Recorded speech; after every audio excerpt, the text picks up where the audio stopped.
हम सब ये जानते हैं कि भगवान श्री कृष्ण ने गीता का महान उपदेश अर्जुन को दिया था जब वो युद्ध में व्याकुल हो गए थे, शोकाकुल हो गए थे कि मैं युद्ध नहीं करूंगा, मैं अपने कुल का नाश नहीं करना चाहता। पर क्या हम सच में जानते हैं कि गीता ग्रंथ के अनुसार भगवत गीता का ज्ञान जो भगवान श्री कृष्ण ने अर्जुन को दिया था वो धृतराष्ट्र और संजय के बीच का वार्तालाप था। हम सबको ज्ञात है कि धृतराष्ट्र भगवान वेदव्यास जी के पुत्र थे और महर्षि वेदव्यास जी का धृतराष्ट्र पर बहुत अधिक स्नेह था।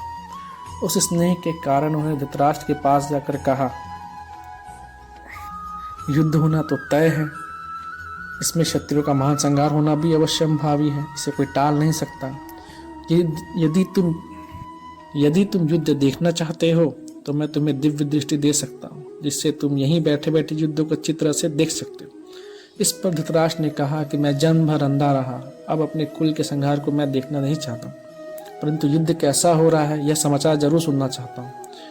तब व्यास जी ने कहा कि मैं संजय को दिव्य दृष्टि देता हूँ, जिससे यह संपूर्ण युद्ध को, संपूर्ण घटनाओं को, सैनिकों के मन में आई हुई बातों को भी जान लेगा और सुन लेगा, देख लेगा और सब बातें तुम्हें बता देगा।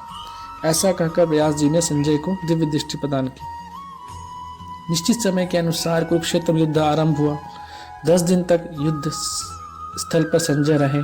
जब पितामह भीष्म बाणों के द्वारा रथ से गिरा दिए गए, तब संजय ने हस्तिनापुर, जहाँ धृतराष्ट्र विराजमान थे, आकर धृतराष्ट्र को यह समाचार सुनाया।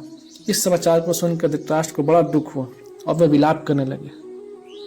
फिर उन्होंने संजय से युद्ध का सारा वृत्तांत सुनाने के लिए कहा और इसी के बाद से ही संजय ने धृतराष्ट्र को युद्ध का सारा वृत्तांत सुनाना आरंभ किया। शुरुआत से लेकर अंत तक ये सारा वृत्तांत संजय ने उसके बाद ही सुनाया गया। तो हम ये कह सकते हैं कि गीता का जो महान उपदेश था वो युद्ध के 10 दिन के बाद शुरू हुआ था और इसमें संजय और धृतराष्ट्र के बीच का वार्तालाप है, जिसमें संजय बताते हैं कि युद्ध के पहले दिन से क्या हुआ था।